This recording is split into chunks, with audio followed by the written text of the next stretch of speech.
South Africa in this bronze medal matchup. And well, straight away, a good run here coming in from Kwaka Smith and away to Juan de Jong. And it didn't take long for South Africa to stamp their class on the game. Oh, here's Roscoe Speckman.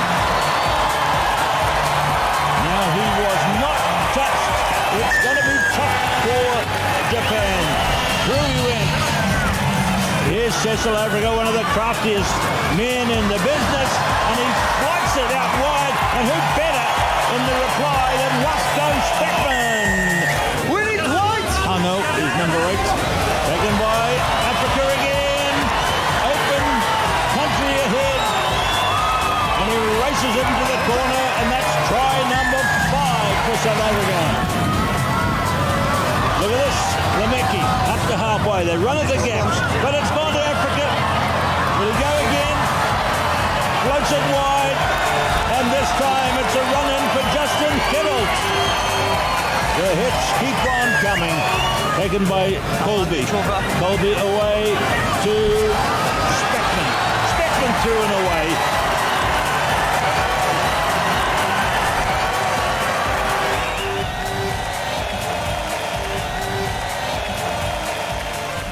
Welcome all viewers to the Instagram live chat on at Team Mzansi, Team South Africa's Instagram page. I'm Kyle Brown, former captain of the bronze medal winning 2016 Olympic Rugby Sevens team. Today is such an honor for me, sort of. I get to chat to one of my teammates. We're commemorating and celebrating our medal by chatting to none other than the Sevens flyer and legend, Siabelo Senatla. Hello, Sia. How are you, pal? Yo, what's up, man? Is that how you introduce me to people now, eh? A flyer. Is that what you call it? How do you like my interview voice? Love it, dude. I was smiling from ear to ear. I was like, geez, that's probably why you retired. You're doing it very well, Carl. That's good, man. I must say that, bro. How have you been? How's everything treating you? How's lockdown? Are you still keeping the wheels going? Yeah, finding a little bit of sanity now that we're running around a little bit, training in smaller groups. We got the nod the other day from SA Rugby, so it's getting there. Okay. Yeah, no, you know how it is when you're not really much, when you're not playing much, and that's what you do all the time. Remember that? I remember what it was like. So today's year it marks like a 4 years anniversary since we won our medal in Rio. So we thought we would just have a little catch up about the moments and the lead up to that and the entire situation around it. And I think that so many guys will be missing the Olympics that were supposed to have gone right now, but I know that hopefully we can revive a little bit of energy to make sure that they keep on track for 2021 Tokyo. 100%. How you been doing, man? I didn't ask you how you're doing. Have you been good? How's life after rugby? Life after rugby is different. It's challenging. It has its whole new sets of things, but pretty exciting. Myself and Philip and Cecil have got a little thing going, a little coffee business going, and I've been doing a little bit of consulting, coaching. But on the whole, just trying to figure things out. It's a strange new world out there after, I think it was like a decade of playing rugby. So, yeah, pretty cool. COVID has put a little bit of a stop on things, but a good time for reflection. And what are we doing today but reflecting on a beautiful moment in our careers, huh? 100%. Now, it sounds like you're doing well, but you got this unlocked. You always have like an answer to everything, so I'm not really worried how you fan out, but I know you're going to be good at the end of the day. We try to stay thoughtful and curious, huh? 100%. That's all we're doing.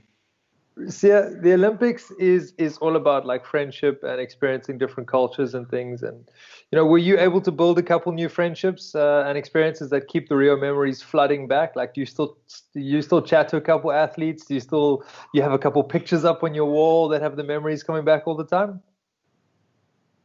Well, I prefer art on my wall rather than pictures, to be quite honest. But yeah. made a whole lot of friends, dude. It was so nice to finally be part of something bigger than rugby, which is what the Olympics are all about, right? And to be part of that bigger picture that was Team SA was wonderful. Suddenly, you're not just chilling with the rugby guys, you're chilling with athletes as well, like from different codes. Your Wades, your Kanis, your Hendricos. I still chat to the boys from time to time, just pop in and find out what you're doing. Message each other on Instagram when you see something like yo, just give it a little poke. So it was great to know the guys more in depth, rather than just seeing them on TV or seeing them in person.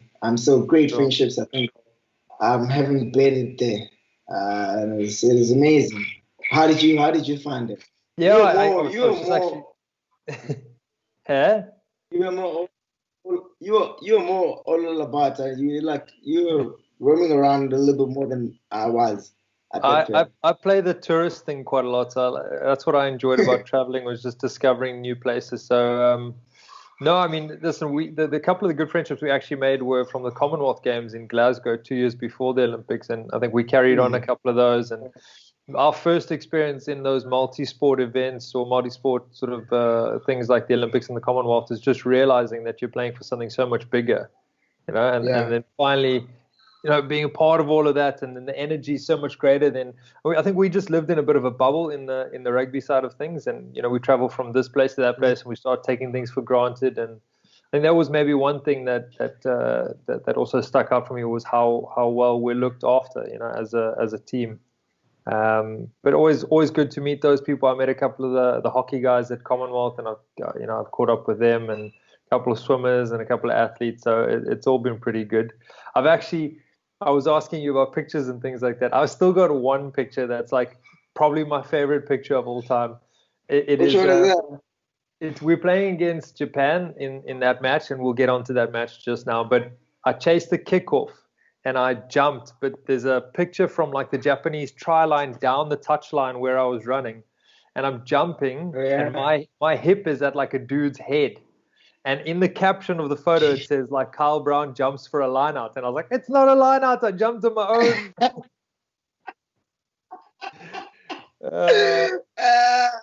It's the small things, bro. It's the small things.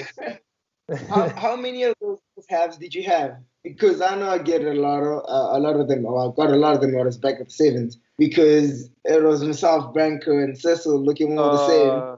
Yeah. You get a picture of Branko, and then the caption would be like, "This is South Africa," or something like that. I carry the ball for South Africa. Yeah, like, okay, but then check this one out. It was like myself, Philip, Ryan Oosthuizen, and JC Pretorius. Everybody's blonde and from behind. You can't really tell anymore, So we actually got to a point in video sessions that when Coach Neil would maybe you would say and here's Carl shooting out of the line, but it's actually Philly, and I'm not allowed to say anything, because I must take the good with the bad. I remember that, bro. I remember that. I guess it's like those type of things are the things that you miss the most, right? Yeah, but it's just being around the guys and not taking each other too seriously. I think life becomes very serious after sport. I know in sport we feel like it's really, really the center of the universe, but outside of sports, it's things are so hectic, all the time. Man, I don't want that. I don't want it. Anyway, let's go back to that match that I was chatting about, Japan. I mean, you weren't able to play in that match, and you picked up a little injury. I think it was in the Aussie game leading up to that. Yeah, it was in the Australia game. I was actually quite stupid, and I think about it.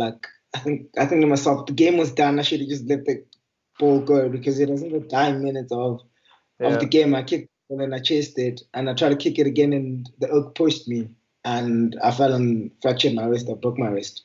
But it was a strange injury, eh? Like if you watched it from the outside, you kind of just fell over, and then that was it. It was initially when I got it. It was very painful. I was like, "No, man, this is one of those. After a couple of hours, it's gonna be alright." But then it started swelling up. I was like, "What?" And I remember saying confidently, because I had an interview after the game, and the reporter asked me, "Are you going to be playing tomorrow?" I'm like, 100% yes. It's the finals day. We want to be there. And we played Australia in the last pool game and then the quarterfinals again, eh? The quarterfinals were, yeah, they were in the quarters. We played them again in the quarters. So because is that that was in when the you quarters. did it? Did you do it in the quarters? In the quarters, yeah. It was 100% in the quarters. Because I remember the semis and the finals were on the last day, right? I didn't play that one. Yeah. It's a tough moment, and that's one of the difficult things about sevens. You pick up some little niggle along the weekend, and that's it. That's your weekend done, and then your competition It happens done. at any time, eh? It happens at any time, and if it happens the first game, then you're kind of like just feeling like slow weekend. It's like, was that it for real? Is this me? It's crazy. Yeah, but it was lovely to watch you guys play, though, Carl. I must say, especially the last game against Japan. It was a beautiful, proud moment for me just to watch from the outside. It's a different feeling when you actually watching as a spectator than when you play. It's totally different, and I like the fact that I was totally out. So I wasn't on the bench or anything like that. Literally just a spectator and just. It was a long road, eh? It was a long road to get to where we were at, and I think we really clicked in that game, in the Japan game. So I think what's most impressive about that game was the way the guys were able to pull themselves together. I think there was such massive disappointment after that semi-final, and what did we lose? I think we lost like 7-5 to Great Britain in that semi-final, and it was one of the toughest matches. How was the mood inside camp that time? Because obviously I wasn't allowed to be with you guys. I always wondered like how. Well, I taking the last game. The mood it looked like after a battle on the battlefield. Like after the guys came off, it was just there were bodies lying all over the change room, like heads dropped everywhere, and it was honestly that was probably one of the toughest moments in my career. Or one of the toughest questions to myself was, how on earth am I going to get these guys up for this last game? And it wasn't. I mean, it's not. You know how it is. I can't do everything for everybody, and credit to all the players that were there. They lifted themselves up, and like you said, they stepped out on the field for that bronze medal match. Still something awesome to play for, and cheap as did we play against Japan, man. We can. They felt that one. Yeah, I know it was. I'd describe it as poetry. It was like I was watching poetry. Everything was just flowing, dude. Everything was nice, man. It is beautiful to watch. You always had this weird way of getting the guys up and knowing what to say in certain moments. I'm wondering what you say to the boys in the specific moment when you just lost a shot at winning a gold medal, which is what we worked hard for. What is the message that time? Do you remember? I can't. I'll be honest, I can't really remember the exact message, but I'm almost certain it would have been along the lines of, we've worked incredibly hard to get to this platform. Like this bronze medal that we're playing for now is still a very, very special medal, and it means a lot to our country. And I don't think we needed to say much more than that. I mean, for one, the guys wanted to prove to each other that they could play a lot better than they did in that Great Britain game. And then also they wanted to end off with an absolute bang, and I think that's what they did. And it was a pleasure to be out on that field when everything was just working. It was sweet, man. There's one thing that you said, and it was one of my first tournaments playing with you that will stay with me forever. Yeah, we were playing in Colombia in the World Games. That was one of the toughest tournaments I've ever played in, surprisingly. Oh, that actually brings reference to what you said at that point, because I remember it is very tough. It was so hot. The body was feeling it, and you said to me, like, dude, think about it. Everybody's feeling the same way. Why are you feeling sorry for yourself? And I literally, I used that analogy for a whole lot. I don't know how many times I've used that. That has stick with me throughout my rugby career till this point. Because if you think about it, everybody's feeling the same. You're out there in the same arena doing the same thing. And when fatigue kicks, you kind of like become a coward. I want to chill a bit. But when those words linger, then it's a good way to pick myself up. So that's not about what like sevens is about. It's about survival. Who's going to survive to the end? It's like last man standing, really. Like it's crazy. you're This taking was punches the whole weekend, and then it's the last two teams that can actually function half decently that play in the final. I specifically remember that tournament. I think I started with a shoulder and an ankle strapping. By the end of the tournament, I think I had both ankles, both shoulders, and one knee strapped. I was like, I just want to get out of Colombia. It was a rough tournament, but a really good It one. was rough, eh? Yeah. Yeah, it was rough. It was rough. I've never heard someone summarize or pretty much describe sevens as beautifully as you just did now. It's a game of survival. Survival game. So listen, let's change tune a little bit here. I think we were pretty lucky to hang out with some like amazing athletes at the time, as well as like rub shoulders with people like Gary Player. I mean, remember we had lunch with Gary Player. I mean, can you describe that moment and what it was like having lunch with such a legend? It is almost surreal. Like I think for me, these things came a little bit too early, Carl. I think you were quite mature when you experienced those things, so you fathomed the specialness of the moment more than I did. When I look at it right now from this standing point and look back at the time, I'm like, geez, I wish I had savored that moment in that moment a whole lot than I did. I was quite appreciative, but I didn't understand what it really was. But sharing time with people like that, Romy Shoulders, people like that was amazing. And the words that he shared as well were amazing. Like it literally fueled me. Like that's the least. It literally fueled me to actually go out during the weekend and just represent our country well. I mean, like someone like Gary Player, who's been a great representative for our country for so long, having come to us and give our jersey. He was there, but the jersey presentation, I got the jersey for him. So it is really crazy. I don't know how you want to sum up the whole experience, but I feel like I went through justice. It's interesting that you say talk about respecting the moments because, like, I knew it was my one and only Olympics. Like, I think there were a lot of younger guys there that were, they were lined up for that Olympics and then had a plan of going to Tokyo also. I knew that was my one and only shot at the Olympics, and it really changes your perspective on everything. I think, and I've got this, still got this vision of the podium shot. Right at the end of the day. And I think I'm one of the few guys in bronze medal spot that has a massive smile on my face, thinking like, and all I thought to myself was like, you're never going to stand on this podium again, ever. It doesn't matter what you do. So you better enjoy this moment, and that will always stay special for me. And I'm pretty chuffed with myself for taking that moment and making it positive and making it enjoyable and loving every second of that moment because we looked at the Olympic Village and there's like 20 to 25,000 athletes and such a small percentage of them get a chance to compete for a medal, and an even smaller percentage of that actually wins a medal, and we were one of those athletes, and it was a heck of a moment to be proud of. Talk about the Olympic Village itself, and rubbing shoulders with some cool people. We might not have got to rub shoulders with people, but like there were some amazing athletes cruising around the village. Yeah, we got in the bundle. We got in the huddle, and them in the middle, type of close, which is close enough sometimes. Like when you catch the elevator with somebody like Usain Bolt, It's crazy how we're all professional athletes and we competing for the same thing. But you have more stars being stars than other people. It's like crazy because at the Olympics it's the best of the best, right?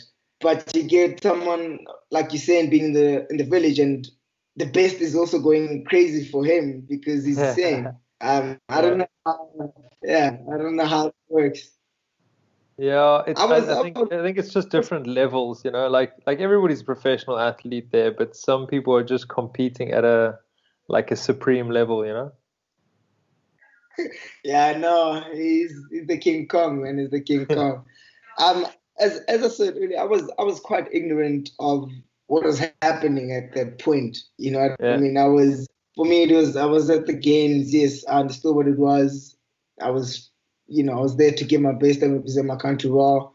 But I feel like I'm looking at it now. I was too focused on the job at hand and didn't really enjoy everything outside of it. And I'm so spiteful. It's like, dude, what the hell are you doing? I did my regular, sleepings at the village when I could be working. Lots of sleeping. When I Lots of could be working. sleeping. I'm like, what the hell are you doing? But that was my regular thing that I The did thing is, everywhere else. So you can't fault treated like yourself that. on that. Like that is the process that worked for you leading up to that. And it's not like, and that's what got drilled into us a lot, was you can't change all of what you do now going into the Olympics. Your process and your Actually, routines need to stay the same. You couldn't just arrive at the Olympics and then all of a sudden be going to go watch every event out there because it's a once in a lifetime opportunity. You were. I mean, you say you were too focused on doing the job. You only had one job there. That's what you needed to focus on. Your job was not to go watch yeah. other teams and other events. And it's unfortunate, but that's the job. That's it. Yeah, no, I guess so. I guess so, bro. And that was the biggest chat leading up to Olympics is, trying to do things the way that you did them in the series, because obviously that's when you prefer. Yeah, I know, but I'm still, that doesn't minus my my spitefulness. I know. But Well, it's cool. You just go to Tokyo next year. Yeah, no, I've got another opportunity. So hopefully they take me, man. Coach is listening to this, I'm here. What's up? I'm still involved. So like, and as much as I said, all the focus on one job and everything like that, there were definitely a couple of sightseeing trips and everything like that around Rio, around the Olympic time. Did you get out the village much? Did you go see some things? Yeah, only after the tournament I did. We went to a couple of the hubs.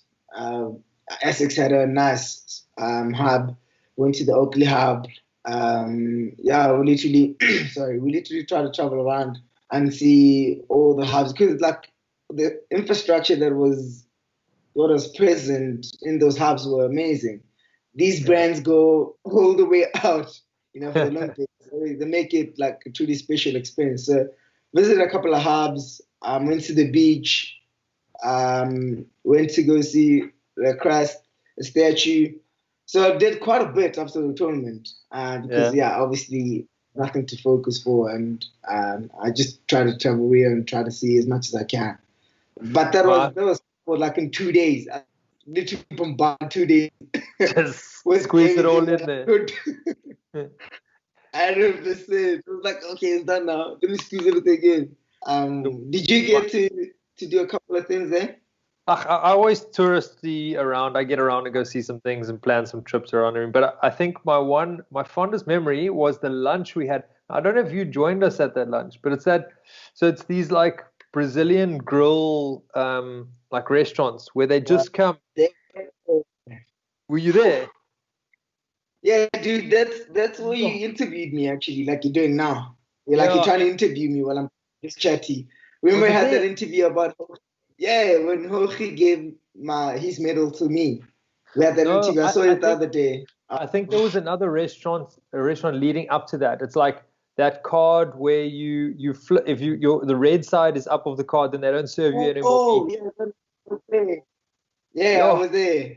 I ate too much that day. I ate way too much. Like they keep coming with like espetado meat and grilled meat the whole time, and every different thing you could think of. It like, I don't know. I like food, so that was quite a highlight for me. Jeez, man, your highlight was eating food. My goodness, Carl. I'm too. Lockdown has made me like a semi Michelin to the side of the world. I'm coming for dinner soon, but let the president just relax his rules. I'm coming, bro. Thanks for telling me that. I'm going to to my advantage.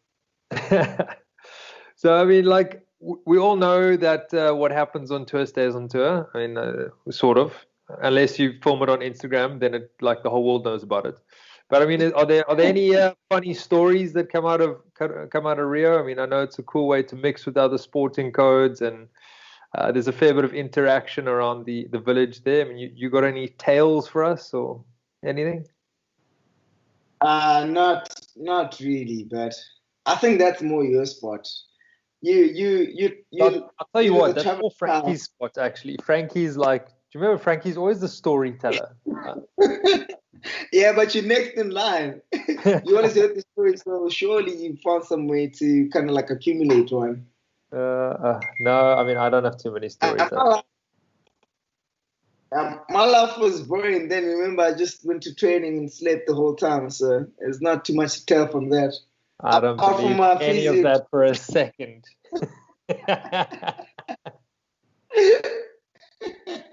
But this might not be the platform to be chatting about that kind of thing right now. So no, but I think so. I think it's with this whole where we are now, and I think Olympics being postponed. I know a couple guys would have missed out on the opportunity of a lifetime to go to the Olympics, but man, I've actually since I've come back from the Olympics and I've spoken to anybody who potentially has a shot to go to one.